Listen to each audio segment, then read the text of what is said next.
At 3:17 on a Thursday afternoon, the secretary at Alderwood Elementary called and asked if I was on my way to pick up my sister's children. I told her she had the wrong number. There was a pause. Not a long one, but long enough for me to hear the clicking of a keyboard and the low buzz of children somewhere behind her. Then she said, "Is this Brooke Lawson?" "Yes. You're listed as Owen and Maisie Whitmore's emergency babysitter. Their mother hasn't arrived, and we haven't been able to reach her for 42 minutes. Emergency babysitter. Not aunt. Not emergency contact. Not even family friend. My sister, Kelsey, had apparently taken the time to enter my full name, cell number, work number, home address, and relationship to her children, and the relationship she'd chosen was emergency babysitter. The strange part wasn't that the school had my number. I'd picked up Owen and Maisie before. The strange part was that nobody had asked me to do it that day. In fact, I hadn't spoken to Kelsey since Sunday, when she'd texted to ask if I could watch the kids the following weekend. I'd said no because I was scheduled to supervise a software change at work. She'd replied with a thumbs up, which in Kelsey's language usually meant, "I have received your answer and will now behave as though you never gave it." "Have you called my parents?" I asked. Both numbers went to voicemail. "What about their father?" Another pause. "He isn't listed as an authorized pickup." That should have bothered me more than it did. At the time, I thought it was one more piece of Kelsey and Evan history that I didn't understand and didn't want to get dragged into. I told the secretary I was 25 minutes away. I manage dispatch for a medical courier company in Tacoma.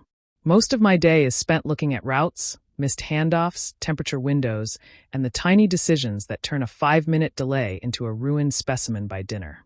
My job has taught me that emergencies are rarely born at the moment somebody finally notices them.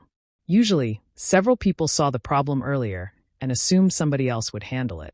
In my family, that somebody was usually me. I asked Andre, my assistant manager, to take the 4 o'clock call, grabbed my coat, and drove across town while calling Kelsey 6 times. The first 2 calls rang. The next 4 went straight to voicemail. When I reached the school, Owen was sitting on a bench outside the office with his elbows on his knees. He was 10 then, skinny in the way kids get right before they shoot up 3 inches, with Kelsey's dark hair and the serious eyes of someone much older. 7-year-old Maisie sat beside him in purple rain boots, even though the sky was clear. She was holding her lunchbox against her chest. "Aunt Brooke," she said, and slid off the bench so fast the lunchbox hit the floor. Owen didn't move. He looked past me toward the parking lot. The secretary, Mrs. Alvarez, handed me a clipboard. "I just need your signature." On top was the emergency pickup form Kelsey had submitted 3 weeks earlier. My information was typed in neatly. Under relationship, it said emergency babysitter in capital letters. Under availability, Kelsey had checked every weekday and written, "Can keep overnight if needed." I read that line twice. "I didn't agree to this," I said. Mrs. Alvarez's expression changed. Not dramatically. She just stopped reaching for the clipboard. "You weren't aware you were listed?" "No." She glanced at the kids and lowered her voice. Mrs. Whitmore updated the form online. "We don't separately verify every contact unless there's a custody alert." "And there isn't one?" "Not in our system." That was the first thing that didn't fit. The second came from Maisie while I was buckling her into the back seat. "Mom said you might be mad at first," she told me, "but then you'd do the right thing." I stopped with one hand on the seatbelt. "When did she say that?" Maisie looked at Owen. Owen stared out the window. "This morning," she said. I wish I could tell you that was the moment I understood what Kelsey had done. I didn't. Understanding would have required me to accept that my sister had planned to leave her children at school without telling me, and my mind was still working very hard to produce a kinder explanation. Maybe she'd been in an accident. Maybe she'd gotten sick. Maybe she'd meant to send a text, and it hadn't gone through. We invent generous explanations for people we love because the truth can feel disloyal before it feels obvious. I drove to Kelsey's apartment first. I still had a key on my ring, attached to a faded red plastic tag she'd written spare in silver marker 8 years earlier. Kelsey gave it to me after Owen was born. "Just in case," she'd said. There were a lot of just in cases after that. Just in case daycare closed early. Just in case Maisie had a fever. Just in case Kelsey got stuck at a wedding setup. Just in case her car wouldn't start. Just in case she needed one night to feel like a person again. Each request sounded temporary. Put together, they had quietly become a job I never remembered applying for. There was one place in the family where I had wanted to be needed. My grandmother had left my parents a small cabin on Hood Canal, and I'd spent years helping her repair it before she died. I replaced deck boards, painted the kitchen, and drove her out there every April to open the windows. Mom had always said the cabin would be mine someday because I was the one who loved it enough to care for it. She never put that promise on paper. In my family, promises to me were treated like store credit, valid until somebody else needed something more. The apartment was locked and silent. No purse on the entry table. No shoes by the door except the kids' sneakers. Kelsey's favorite denim jacket was gone, and so was the rolling suitcase she kept in the hall closet. Owen went straight to his room. A minute later, he came out carrying a blue canvas duffel printed with little white rockets. "What's that?" I asked. "Clothes. You already packed?" He shrugged without looking at me. "I keep it ready." That answer sat in the room like a bad smell. Maisie wandered to the refrigerator and opened it. There was half a carton of oat milk, mustard, 3 yogurts, and a takeout container. On the counter, the coffee maker had been cleaned. Kelsey never cleaned the coffee maker. She believed appliances became self-maintaining if ignored with enough confidence. I checked the bedrooms, the balcony, and the bathroom, though I don't know what I expected to find. On Kelsey's dresser was an empty rectangle in the dust where her passport box normally sat. Then my phone buzzed. It was our mother. "Why are you calling me 12 times?" she asked. "Where's Kelsey?" "I don't know. At work. She didn't pick up the kids. The school's been calling. I'm in her apartment, and her suitcase and passport are gone." Mom went quiet for half a second. At the time, I barely noticed it. Later, I would replay that half second more than anything she said next. "Well, don't scare the children," she said. "There's probably a simple explanation. My mother, Gail, had one rule for every family emergency. Keep the kids out of grown-up mess." It sounded wise. Who could argue with protecting children? The problem was that in our family, it rarely meant solving the mess. It meant making sure the children couldn't see which adult had caused it. "Can you and Dad come over?" I asked. "Tonight.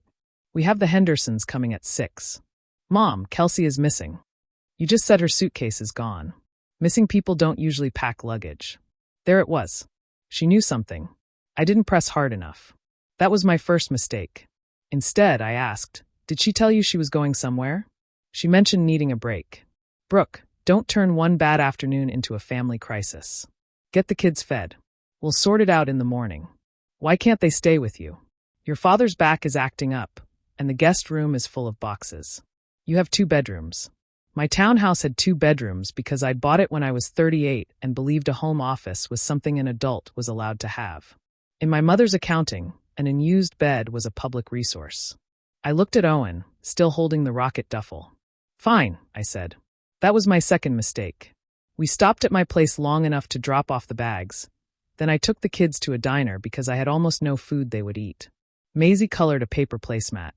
Owen ordered a burger and barely touched it. Every few minutes, he checked my phone where it lay face up beside my coffee. At 7:46, a text finally arrived from Kelsey. "I need a few days. The kids are safe with you. Please don't call Evan. Keep them out of grown-up mess. I love you." I called immediately. Her phone was off.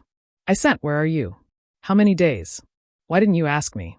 Call your children now." The message never showed as delivered. Owen read my face. "She left, didn't she?" I hated how calmly he asked it. "She said she needs a few days." "How many?" She didn't say. He nodded once, like I'd confirmed a weather forecast. Maisie kept coloring. "Mom said 11 sleeps, but maybe 9 if the airplanes are fast." I looked at her. "When did she tell you that?" "Last night. She said not to worry because you don't have kids, so you have extra room. There are sentences that hurt because they're cruel, and there are sentences that hurt because they expose a belief everyone else has been treating as normal." I had spent years being told I was lucky to be free, independent, unburdened. Apparently, my freedom existed so other people could schedule it. I paid the check and took the kids home. That first night, Maisie slept in my bed. Owen refused the guest room and curled up on the couch with his duffel on the floor beside him. I carried it to the hall so nobody would trip over it. At 2 a.m, I found him awake, dragging it back beside the couch. "Hey," I whispered. "You don't need that right there. You're staying with me tonight." "I know. Then why keep the bag next to you?" He pulled the blanket to his chin. "Because if Mom comes back mad, We might have to go fast. I stood there in the dark, holding the strap of that ridiculous little rocket bag, and felt something inside me shift. Until then, I thought I was covering one of Kelsey's bad decisions. I was beginning to understand that the children had built routines around them. The next morning, I called out of work for the first time in 3 years. Andre didn't complain, which somehow made me feel worse. I found cereal, packed lunches, located Maisie's library book under my passenger seat, and got both kids to school 4 minutes before the bell. Mrs. Alvarez asked me to wait. The principal, Dr. Bennett, joined us in a small conference room and explained that because Kelsey remained unreachable and I hadn't agreed to be the children's caregiver, the school was required to document what had happened. He asked for their father's number. My sister told me not to call him, I said. Dr. Bennett folded his hands. Do you know why? I gave him the version Kelsey had given our family for years. Evan was inconsistent. He worked out of town. He used money to control her. He showed up when it suited him and left her to handle the real parenting. Is there an order preventing contact? He asked. I don't know. Do you know whether he has custody rights? I don't know. Saying it twice was humiliating. I had opinions about Evan, strong ones, and almost none of them were attached to facts I'd seen myself. Dr. Bennett slid a copy of the emergency form toward me. Mrs. Whitmore removed Mr. Whitmore from the school portal in October. She listed you as the children's weekday and overnight backup. She also indicated that this arrangement was confirmed with you. It wasn't. Then I need you to write that down. I stared at the form. The type date was 23 days earlier. This wasn't a panicked decision made that morning. Kelsey had planned my involvement before she'd ever asked me to watch the kids that weekend. My phone rang before I could sign the statement. It was Dad. Your mother says you're getting the school involved, he said. The school was involved when Kelsey left her children there. Keep your voice down. I'm in a conference room, Dad. You can't even hear my voice. He sighed. My father, Tom, used sighs the way other people used arguments. They implied you had disappointed him without forcing him to name what you'd done. Kelsey has had a difficult year, he said. She needed room to breathe. Where is she? I don't know exactly. Approximately, then. Some kind of retreat. I closed my eyes. You knew she was leaving. Your mother knew she was considering it. That's not the same thing. Did you know she was leaving the kids with me? She said arrangements were handled. Did either of you ask what that meant? He didn't answer. Dad, we assumed she'd talk to you. No, you didn't.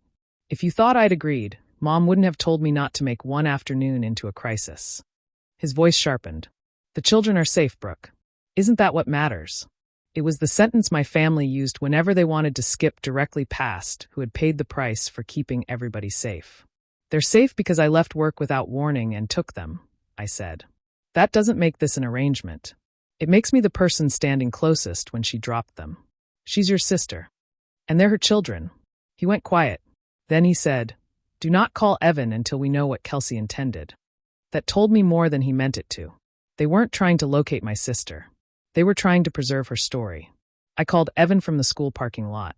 It took me 3 tries to find his number because Kelsey had deleted him from our family group chat after their divorce. When he answered, there was wind in the background and a truck beeping somewhere close by. Brooke. He sounded surprised, not angry. That made the speech I'd prepared feel slightly ridiculous. Do you know where Kelsey is? At your cousin's wedding in California. At least that's what she told me. Why? We didn't have a cousin getting married in California. Where are you? I asked. Chehalis. I'm finishing a hospital electrical job. What's wrong? I told him the minimum. Kelsey hadn't picked up the kids. They'd stayed with me. I had received 1 text, and she was now unreachable. Put Owen on the phone, he said. They're in class. Then give me the school's number. There was no accusation in his voice, just motion. He was already doing something. I heard a truck door slam. Evan, before you come charging up here, I need to know whether there's a reason Kelsey removed you from the school contacts. He was silent for a moment. She did what? You're not authorized to pick them up. I have joint legal custody. She can't decide I'm not their father because she's mad at me. She said you missed 3 weekends. I missed one. In January. The freeway was closed because of ice, and she refused my offer to make it up. Brooke, I called that school twice this fall. They told me everything had to go through Kelsey because she was the primary address. I thought it was a school policy. I didn't know whether to believe him. The uncomfortable truth is that I didn't want to. Believing Evan meant I had helped Kelsey keep more than one secret. "Send me the custody agreement," I said. "I'll send you the whole folder if that's what it takes. But I'm coming to get my kids. The school won't release them to you. Then you pick them up, and I'll meet you at your place. I'm not handing them over until I understand what's going on." His voice went low. "You don't have to trust me. Read the order. Call my lawyer. Call the police if you want. But don't keep my children from me because your sister told another story about me." He was right, which annoyed me almost as much as the situation itself. By noon, I had a copy of their parenting plan, a screenshot of his last 8 support payments, and 27 unanswered messages he'd sent Kelsey over the previous 2 months asking about school, dentist appointments, and Owen's soccer schedule. Some replies from Kelsey were visible. Most said some version of, "The kids are busy. Stop making this harder than it is." There were also 3 messages mentioning me. "Brooke has them Friday. The kids are staying at Brooke's this week. Brooke handles school nights when I'm working." Only one of those statements was true. I'd taken the kids on a Friday in February when Kelsey had a wedding. The other 2 dates were nights they had eaten dinner at my house and gone home before 9. Kelsey had turned favors into a schedule. At 3:30, Evan arrived at my townhouse in work boots and a neon yellow safety jacket. He looked tired and older than I remembered. The divorce had trained our family to see everything about him as evidence. If he looked put together, he was controlling. If he looked exhausted, he was unstable. If he asked questions, he was harassing Kelsey. If he stayed quiet, he didn't care. Owen opened the door before I reached it. "Dad!" Evan crouched, and both kids hit him at once. He held them without speaking. Maisie started crying into his jacket. Owen didn't cry. He kept one fist closed around the fabric at Evan's shoulder, as if somebody might pull him away. I watched from the hall and felt ashamed of every time I'd repeated that their father was inconsistent. Evan cooked spaghetti in my kitchen that night because the kids asked him to and because none of us knew what came next. He knew Maisie hated sauce touching the edge of her plate. He cut Owen's garlic bread in half because Owen had a loose tooth. These weren't grand gestures. That's why they mattered. After the kids went upstairs, Evan put his phone on the table and showed me a calendar. "The blue days are mine," he said. "The red ones are times she canceled." There was a lot of red. "Why didn't you take this back to mediation?" "I was going to. Then she started cooperating for about 6 weeks. Your mom called and said Kelsey was finally stable and court would humiliate the kids. She asked me to give the family a chance to help." "My mother called you?" He nodded. "She said you were part of the plan." I stared at him. "What plan?" "You'd take the kids 3 afternoons a week when Kelsey had events. Your parents would cover weekends if she traveled. Kelsey would stay in counseling. I didn't love it, but I thought more family support was good for them. I never agreed to 3 afternoons a week. That's what I figured when the school called you an emergency babysitter." The room felt suddenly too warm. "How do you know what the school called me?" "Owen told me." I looked toward the stairs. Evan lowered his voice. "Brooke, he knows more than either of us wants him to." That night, I let Evan sleep in the guest room and put the kids in my room. I can already hear somebody saying I should have sent them straight home with their father. Maybe. But it had been less than 36 hours since I'd learned he wasn't the man my family described, and caution wasn't the worst instinct in the room. The next morning, I verified the parenting plan with the County Family Services office. There was no protective order, no restriction preventing Evan from seeing or collecting his children, and no legal reason he'd been removed from their school information. Then I made a call I had spent years judging other people for making. I called Child Protective Services. Not because I wanted Kelsey punished. I still wasn't even using the word abandonment in my own head. I called because 2 children had been left at school. Their mother had crossed at least one state line without arranging care, and every adult in the family was telling me to keep it quiet. The intake worker asked simple questions. Did Kelsey tell me where she was? No. Had I agreed to care for the children? No. Did I know how long she'd be gone? A 7-year-old had said 11 sleeps. Was the father available? Yes. Did the children appear afraid to return home? I looked at the rocket duffel beside Owen's shoes. I don't know, I said. But the boy keeps a bag packed. The worker stopped typing for a second. Why? He says sometimes they have to leave fast. That was the first moment I heard the situation through someone else's ears. An investigator named Renee Park visited that afternoon. She wore flat black shoes and carried no dramatic briefcase, just a tablet and a bottle of water. She spoke to each child separately, then to Evan and me. When she finished, she didn't announce a verdict. Real life is rarely that satisfying. She said the children could stay with Evan under the existing parenting plan while the agency assessed Kelsey's absence. She asked me not to coach them, not to delete any messages, and to notify her the moment Kelsey made contact. Then she asked if she could see Owen's bag. Inside were 4 t-shirts, 2 pairs of jeans, underwear, socks, a toothbrush, an unopened granola bar, $18 in wrinkled bills, and a photocopy of Evan's phone number. "Why do you keep the money?" Renee asked him. Owen looked at the carpet. "For the bus." "Which bus?" "The one to Dad's." Evan turned away. I watched his shoulders rise and fall once. "Have you taken that bus before?" Renee asked. Owen shook his head. "Who told you which one to take?" "Nobody. I looked it up at school." That was the moment the story stopped being about 11 days. A 10-year-old had been making an escape plan long before my phone rang. If you've ever been the dependable person in a family, you know how tempting it is to confuse being needed with being trusted. I had spent years thinking Kelsey called me because I was special to her. I was starting to see that she called me because I was predictable. Those aren't the same thing. On day 4, Mom arrived at my house carrying a lasagna and outrage. The lasagna came first, which honestly tracks for my family. She set it on the counter and demanded to know why Evan had the children. Because he's their father. He's using this to take them away from Kelsey. Kelsey went away, Mom. Nobody had to take anything. She needed rest. Where is she? At a wellness program. What wellness program? I don't know the name. Somewhere warm. I laughed once because there wasn't a sane response to that. Somewhere warm? She's not a migratory bird. You helped arrange this. Mom's mouth tightened. She called me crying 3 months ago. She said she couldn't breathe. She said every day was work, children, bills, Evan, and more work. She was afraid she was going to snap. That landed because I believed it. Kelsey had become a mother at 25. Her floral business was unpredictable. The divorce was ugly. She was often tired, and our parents had always compared her chaos to my competence. I could understand why she wanted to leave. I could not understand why she believed leaving without asking was the same as getting help. Then she needed therapy, a parenting schedule, and an adult conversation, I said.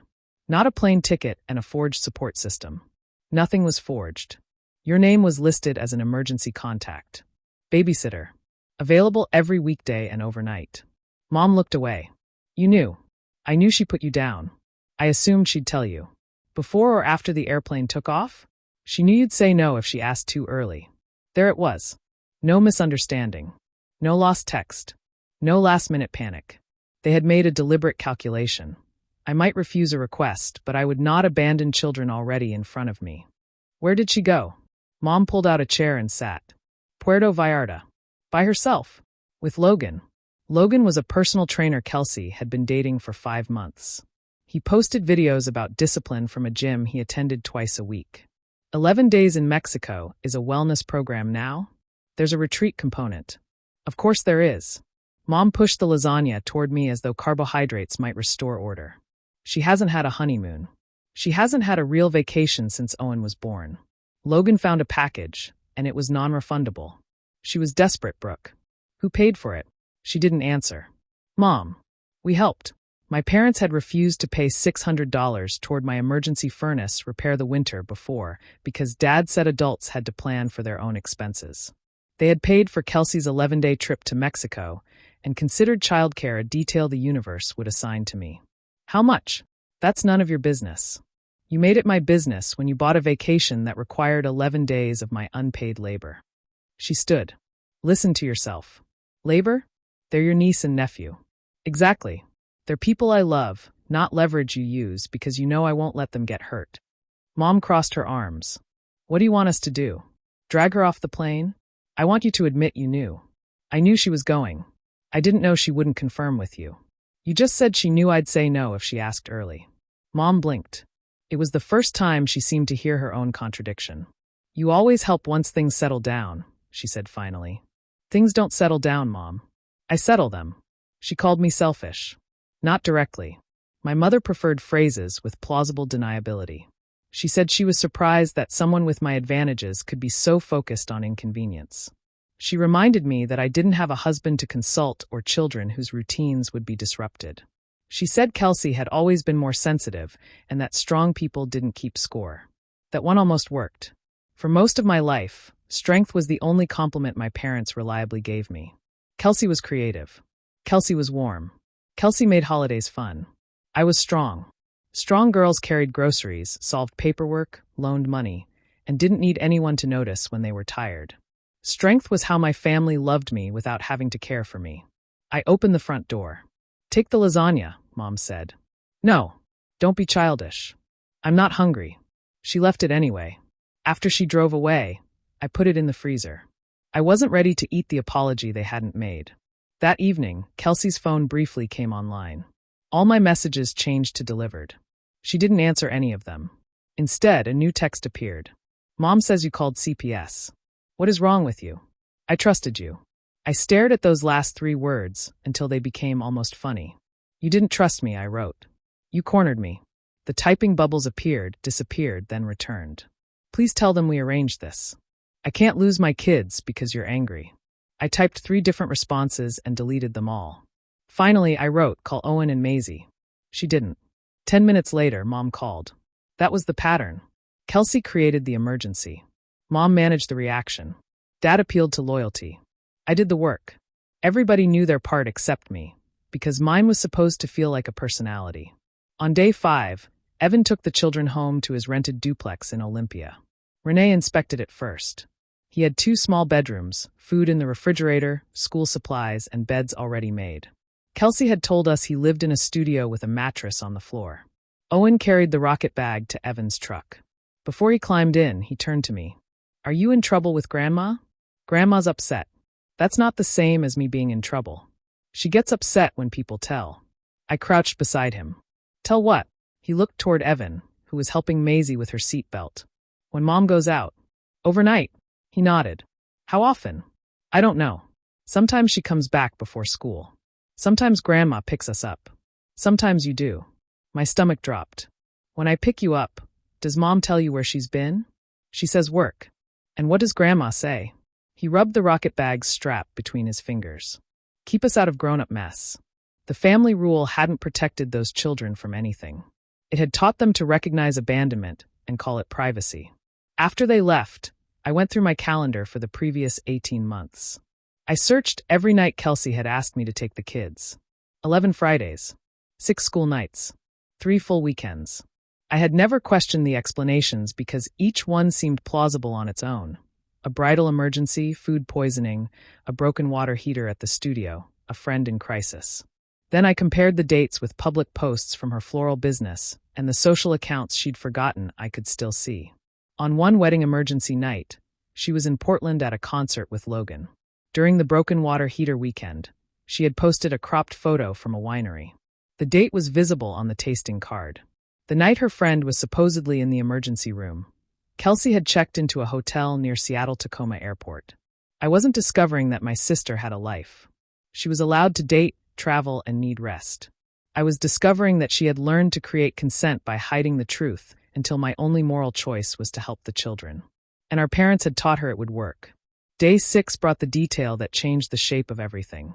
Evan called while I was at work and asked if I remembered signing a family support statement the previous spring. What? That's what I thought. He emailed me a PDF his attorney had pulled from the file created during their last mediation. It wasn't a sworn affidavit or a court order. It was a parenting support worksheet Kelsey had completed to show how she would manage the children during her busy season. Under family resources, she'd written, "My sister, Brooke Lawson, lives 12 minutes from the children's school and provides care Monday through Wednesday after school, plus overnight support when I travel for work. She has a dedicated room for the children and has committed to remaining part of their weekly routine." I read it 3 times. 12 minutes was how long the drive took at 6 in the morning with no traffic. At school pickup, it was closer to 30. My dedicated room was a home office with a pull-out couch. As for Monday through Wednesday, I had worked late on all 3 of those days for most of the previous year. At the bottom, Kelsey had typed my phone number beside a line that said contact may be verified. Nobody had called. That form hadn't given Kelsey custody. It hadn't magically changed a judge's decision. But it had supported a story. Kelsey was the primary parent with a dependable local network, while Evan's job made him unreliable. My invented availability had been placed opposite his real travel schedule, and the comparison had helped her argue that the children's routines were more secure with her. "Did your lawyer see this before?" I asked. "Yes, but I believed it," Evan said. "You picked them up all the time. Your mom confirmed it. Why would I assume 3 adults were lying about a babysitting schedule? 3 adults. My mom confirmed it? At mediation. She said the whole family had organized around the kids. She made it sound like a village. It was a village. One house just kept losing electricity, and every extension cord ran to mine. I called Dad and asked him to meet me at a coffee shop near his house. I didn't invite Mom. For once, I wanted to hear what he believed before she supplied the language. He arrived 12 minutes late and ordered decaf as if this were an ordinary visit. I placed the worksheet on the table. "Did you know about this?" He read enough to recognize it and took off his glasses. "Your mother handled the mediation." That's not an answer. I knew Kelsey had listed family support. "Did you know she claimed I watched the kids 3 days a week?" Not the exact schedule. You knew it wasn't true. Dad stirred a coffee that didn't contain sugar. We were trying to keep the children close. Evan was working in Oregon half the month. Kelsey was terrified he'd move them. He asked for 2 additional overnights, not full custody. That's how it starts. According to whom? According to your sister. I leaned back. Did it ever occur to either of you that Kelsey might not be the only person telling the truth? His jaw tightened. Your mother remembers what it was like to raise children without help. Her father traveled. Her mother was sick. She sees herself in Kelsey. There it was, the logic beneath the behavior. Mom wasn't simply favoring Kelsey because she liked her more. She had spent her own childhood watching an overwhelmed mother disappear into responsibility, and she'd built an entire family religion around rescuing women who looked overwhelmed. The problem was that she only recognized helplessness when it looked like Kelsey. My exhaustion never triggered her compassion because I kept showing up. Competence made my pain inadmissible. "Understanding Mom doesn't make this okay," I said. "I didn't say it did." "Then say what does." He looked past me toward the window. "Nothing does." It was the first honest sentence either of my parents had given me. I waited. "I thought Kelsey would grow into the help," he said. "Your mother kept saying if we could get her through one more season, one more breakup, one more busy month, she'd stabilize. And you always seemed fine." I seemed fine because nobody came when I wasn't. He flinched. I reminded him of the winter my furnace died. The week I'd slept in my office because the townhouse was 48 degrees and they were too busy helping Kelsey move studios. The emergency root canal I'd driven myself home from. My 40th birthday dinner they'd left early because Kelsey's sitter canceled. "I wasn't fine," I said. "I was private. You mistook that for not needing you." Dad folded the support worksheet along an existing crease. "What do you want me to do?" That question made me angrier than an argument would have. For years, I'd been expected to anticipate what everyone needed. Now that the harm pointed toward me, he wanted an assignment. "Start by telling the truth without asking me to manage it." He nodded, but I didn't know whether he understood. On day 7, he sent me screenshots from a group text I hadn't known existed. The group was called Kelsey Reset and included Kelsey, Mom, Dad, and Logan. The messages began 2 months earlier. There were links to resorts, flight prices, passport reminders, and discussions about the children's schedule. I read every word standing in the supply room at work. "Mom, Brooke already said no to that weekend. Kelsey, she says no when she has time to think. If it is happening, she handles it. Logan, that's kind of messed up lol. Kelsey, you don't know my sister. She loves the kids. Mom, we need a real plan, not assumptions. Kelsey, school has her information. They'll call her. Once she has them, she won't involve Evan. Dad, I don't like that. Kelsey, then you take them." There was a gap of 9 hours after that. Then Dad had written, "Your mom says Brooke will come around. Keep your phone on the first day." She hadn't kept her phone on. The worst message came from Mom. "Brooke may be upset, but she doesn't stay upset when children need her. That's who she is." I had always thought my family didn't see me. I was wrong.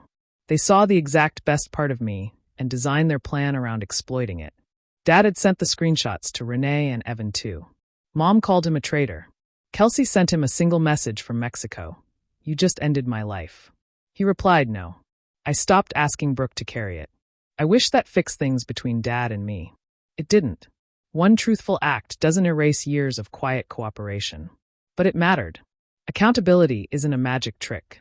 Sometimes it's just the first adult in a room finally refusing the script. On day 8, the school gave Renee a voicemail Kelsey had left the morning she flew out. Kelsey said she might be delayed at pickup and instructed them to call me if they couldn't reach her. In the background, an airport announcement named a departure gate. She had called from Seattle, Tacoma after clearing security. Her voice was casual, almost cheerful. "My sister Brooke is authorized for anything the kids need," she said. "She may act surprised because I changed the plan, but she's family. She'll take them." That voicemail destroyed the last generous explanation I had left. There had been no misunderstanding. My surprise was part of her plan. Kelsey called the kids that night for the first time. Evan put the call on speaker because Renee had advised him to document contact until Kelsey returned. "Hi, my babies," she said too brightly. "Mommy misses you so much." Maisie asked, "Are you still at the warm place?" "I am, honey, but I'm coming home soon." "Are you having fun with Daddy?" Owen said nothing. "Oh," Kelsey asked. "You there? Why didn't you tell Aunt Brooke?" The brightness left her voice. "It was complicated. You said she knew. I said she'd know what to do. That's different." Even a 10-year-old could hear it wasn't different enough. "Are we going home when you come back?" he asked. Kelsey paused. "Of course." Evan looked at me but didn't speak. "Okay," Owen said. He ended the call before she could tell him she loved him. Afterward, he went to Evan's spare room and unpacked the rocket bag for the first time. Not completely. He put the clothes in drawers, but he left the money and bus number inside the side pocket. Trust doesn't return because an adult says the right sentence. Children are smarter than that. They watch what stays packed. Days 9 and 10 were quieter, which was somehow worse. Kelsey sent long messages to every adult except her children. She accused Evan of using the situation, Dad of betraying her, me of wanting to prove I was the better sister, and Renee of criminalizing burnout. She sent Mom a list of explanations they should keep consistent. The retreat had poor service. She believed care was arranged. She had expected to check in daily. She did not know Evan had been removed from the school portal. Every explanation contradicted a message, a form, or her own voicemail. Mom forwarded the list to me by accident and deleted it 30 seconds later.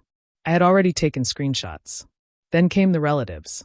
An aunt in Arizona called to tell me mothers sometimes reach a breaking point. A cousin I hadn't seen in 4 years sent a paragraph about forgiveness. Logan's mother found me on Facebook and said the trip had been medically necessary, though she could not explain which doctor had prescribed an adults-only Ocean View room. Nobody asked who packed the children's lunches that first Friday. Nobody asked why Owen kept bus fare in a duffel. Families are excellent at debating the intentions of the person who caused harm.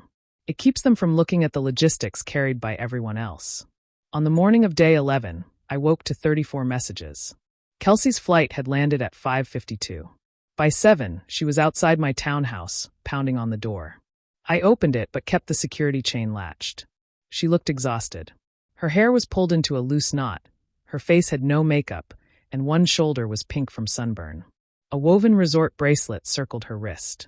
Logan waited in the passenger seat of a gray SUV, studying his phone with the concentration of a man trying not to exist. "Where are my kids?" Kelsey demanded. "With Evan." Her face changed. "You gave them to him? He is their father. You had no right. Neither did you." She pulled the door hard enough to catch the chain. "Let me in." "No. Brooke, I have been traveling for 14 hours. Then you should go home. My children aren't there. Now you know how the school felt." She stared at me, breathing hard. For 1 second, I saw the little sister who used to climb into my bed during thunderstorms. Then she lifted her chin, and the family script returned. "I knew they'd be safe with you. You didn't ask me to keep them safe. You arranged for me to be trapped. Oh, come on. You love them." "I do. That's the part you used." "Used? They're not strangers. They are your family. And what am I? What is that supposed to mean? Am I family when I say no? Am I family when I need help? Or am I only family when you can convert my life into extra capacity?" Kelsey rolled her eyes, but tears had started gathering. "You don't understand what it's like to be responsible for 2 people every second." "You're right. I don't. But you weren't responsible for them every second, were you? Owen had a bag packed before you left." She looked past me. "That's dramatic. He likes that bag. He keeps bus money in it, so he can get to Evan if you don't come home." The color drained from her face. That was the first thing she hadn't prepared an answer for. He told you that. He told the investigator. You let some stranger interrogate my son? No. I let an adult ask him what none of us had bothered to ask. She stepped back. The anger left her so quickly, it exposed the fear underneath. They're going to take them from me. I don't know what's going to happen. Yes, you do. You want Evan to have them. I want them to stop planning for the next adult who disappears. Kelsey began to cry. Not delicately. Her shoulders shook, and she covered her mouth with one hand. I wanted to open the door.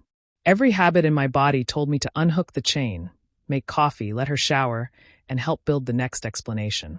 I almost did it. That's the part people leave out when they tell stories about boundaries. They make the decisive moment sound clean. Mine wasn't. I loved my sister. I knew the exact sound she made when she was genuinely scared, and I was hearing it through my front door. But love was not the same as making fear disappear before it could teach her anything. Call Renee, I said. Then call your kids. Will you tell them I arranged it with you? I looked at her through the narrow opening. Even then, she wasn't asking me to forgive her. She was asking me to restore the lie. No, I said. I closed the door. For the next 3 weeks, Kelsey was allowed supervised visits while the agency and the family court worked through what had happened. That sentence sounds faster and cleaner than it felt. There were interviews, missed workdays, forms, phone calls, and children asking questions no adult could answer honestly without hurting them. Kelsey hired a lawyer. Evan kept his. Mom paid Kelsey's first retainer and then told relatives Evan was financially bullying her. Dad moved into the guest room after he refused to repeat that version. Logan disappeared from the story in less than a month. Apparently, his commitment to healing had a cancellation policy. Kelsey called me every few days. Her mood changed with the purpose of the call. Sometimes she apologized. Sometimes she accused. Sometimes she talked about the trip as if it had happened to her rather than being planned by her. She said she'd been depressed. I believed her. She said she'd felt trapped. I believed that too. Then she'd say none of it would have become serious if I had simply kept the children until she returned. That was where every conversation stopped. Pain can explain why somebody reaches for a door. It doesn't give them permission to push 2 children and a sister through it first. At the end of the 3rd week, Mom asked me to come to the cabin. It was early May. The water was gray, and the cedar siding still had the streaks I'd promised Grandma I would sand one summer. Mom had made coffee. Dad stood by the window with both hands in his pockets. Kelsey wasn't there. On the table was a real estate folder. Mom opened it and pushed a draft deed toward me. We're prepared to transfer the cabin to you. For a second, I forgot why I was angry. That cabin was the one inheritance I had ever cared about. Not because of its value, though it was worth enough to change my finances. It was where Grandma taught me to drive a boat. It was where she'd told me, at 17, that being capable didn't mean I had to volunteer for every burden people dropped near me. I hadn't understood her then. Why? I asked. Mom took a breath. Because your father and I recognize that you've done more for this family than we've acknowledged. It was almost the sentence I'd wanted my entire adult life. Almost. Dad didn't look at me. What's the condition? I asked. Mom's expression hardened. There is no condition. Then why is Kelsey's lawyer's name on the cover sheet? Dad closed his eyes. Mom sat back. They've asked for a clarification from you. Not a lie. A clarification. You would state that you have regularly cared for the children, that Kelsey had reason to believe you would help in an emergency, and that the children were never in danger. Did I agree to those 11 days? The statement doesn't address that directly. Then it hides the only fact that matters. Brooke, she could lose primary custody. That's for the court to decide. You know how these systems work. Once a mother gets labeled, everything becomes evidence against her. She is doing counseling. She's ended things with Logan. She is trying. Good. Then the truth will show what she does next. Mom placed her palm on the deed. This cabin should belong to the person who keeps the family together. There it was again. The compliment with a job hidden inside it. For about 5 minutes, I wanted to sign. I'm not proud of that, but it's true. I imagined fixing the cedar, bringing Owen and Maisie out in summer, drinking coffee on Grandma's porch, and finally owning one place the family couldn't reassign when Kelsey needed it. I imagined Mom introducing it as Brooke's cabin and meaning it. I imagined receiving proof that all the years of showing up had counted. Then I understood the offer. They weren't giving me the cabin because I'd stopped performing my role. They were offering it as payment to perform one more time. You don't want to recognize me, I said. You want to purchase my credibility. Mom's face went red. That is a disgusting thing to say. Dad finally turned from the window. Gail, she's right. Mom looked at him as if he'd slapped her. He walked to the table, picked up the deed, and tore it once through the middle. Mom shouted his name. You said there would be no trade, he told her. This is a trade. It is a way to save both our daughters. No, I said. It's a way to save Kelsey by making me disappear inside the story again. I left without the cabin. That hurt more than closing my door on Kelsey. The cabin wasn't only property. It was belonging made visible. Walking away meant accepting that my parents might never offer me love without attaching a task. The formal family safety meeting happened 2 weeks later at Alderwood Elementary. It wasn't a trial. There was no judge, no dramatic verdict, and nobody gasped. We sat around 2 pushed-together tables under a bulletin board covered with paper tulips. Dr. Bennett and the school counselor attended. Renee sat near the door. Evan and his lawyer were on one side. Kelsey and her lawyer were on the other. Mom sat behind Kelsey. Dad sat by himself. I took the chair at the end. The purpose was to create an immediate plan for school pickup, contact authorization, counseling, and the children's living schedule while the court reviewed the larger custody question. Kelsey's lawyer did most of the talking at first. She was professional, not cruel. She described Kelsey as an overwhelmed mother who had made a serious error in communication during a mental health crisis. She emphasized that the children had gone home with a trusted relative, had never lacked food or shelter, and had suffered no physical injury. All of that was technically true. Then Evan's lawyer played the airport voicemail. My sister's voice filled the small room. My sister Brooke is authorized for anything the kids need. She may act surprised because I changed the plan, but she's family. She'll take them. Nobody gasped. Mom studied the paper tulips. Kelsey's lawyer wrote one line on her pad and underlined it. Dad looked down at his hands. Kelsey stared at me. Renee summarized what Owen had told her about the packed bag, the bus route, and the nights Kelsey hadn't come home. She didn't dramatize it. She didn't need to. Kelsey's lawyer asked whether I had frequently cared for the children in the past. Yes, I said. Mom looked up, hopeful. Did you love doing so? I love Owen and Maisie. And your sister knew you would never leave them stranded. Yes. Kelsey started crying quietly. The lawyer nodded as though we had reached the point she wanted. So wouldn't it be fair to say Ms. Whitmore made a reckless assumption based on a long-standing family pattern, rather than intending to abandon her children? I thought about the school form, the support worksheet, the retreat group chat, the passport missing from the dresser, and the coffee maker cleaned before she left. I thought about the difference between one bad choice and a system built to prevent that choice from having consequences.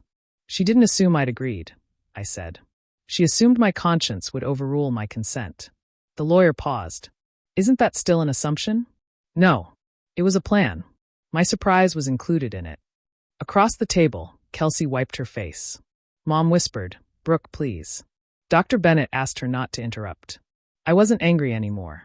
I was tired, but it was a clean kind of tired. The kind that comes after finally putting down something heavy enough to reveal how badly your arms hurt. My family keeps saying we should keep the kids out of grown-up mess, I continued. But Owen has been keeping a bag packed because he never knows which grown-up will be there. Maisie knows how many sleeps her mother will be gone, but has been taught not to ask why. The kids aren't outside the mess. They've been living in it while the adults changed its name. Kelsey covered her eyes. I don't want my sister destroyed, I said. I want her helped. I want her to have counseling, rest, work she can manage, and a parenting schedule she can actually keep. But I will not call deception an arrangement. I won't teach those kids that loving someone means lying so they can avoid the cost of what they chose. That was all. No speech about winning. No applause. Dr. Bennett moved to the next item on the agenda because institutions do not pause just because one person has finally told the truth. The temporary plan kept the children primarily with Evan. Kelsey received 3 supervised visits each week, which could expand if she followed her treatment plan and showed consistent attendance. Both parents were restored to the school portal. Every emergency contact had to confirm directly before being listed. My name was removed. When the meeting ended, Kelsey caught me in the hallway. You got what you wanted, she said. No, don't pretend. Mom always thought you were the responsible one. Now everybody does. I looked at her. I wanted a sister who asked. Her face folded for a second, but she recovered. I was sick, Brooke. Then get well. I mean that. But being sick doesn't make everyone around you supplies. She walked away without answering. For 6 months, we barely spoke. Evan adjusted his work. He moved off travel projects and took a slightly lower-paying position closer to Olympia. The court eventually made his home the children's primary residence, with Kelsey's time increasing gradually as she met the conditions in her plan. She wasn't arrested. She didn't lose her children forever. Real consequences are often less cinematic and more demanding than punishment. Kelsey had to become reliable on ordinary Tuesdays, not just remorseful in important rooms. Mom did not forgive me for my testimony. That was how she phrased it, as though my honesty had been the original injury. We had limited contact. I stopped answering calls that began with, "I need you to understand," and contained no curiosity about what I understood. Dad moved back home after 2 months, but something between my parents had changed. He stopped covering Kelsey's expenses without limits. He began therapy, which at 66 impressed me more than any apology he could have improvised. After months of arguing, my parents transferred the cabin into a trust divided equally between Kelsey and me, with no statement required. I didn't get the whole thing. Strangely, that made the gesture easier to accept. It was no longer a reward for being useful. It was simply fair. Kelsey did the slow work.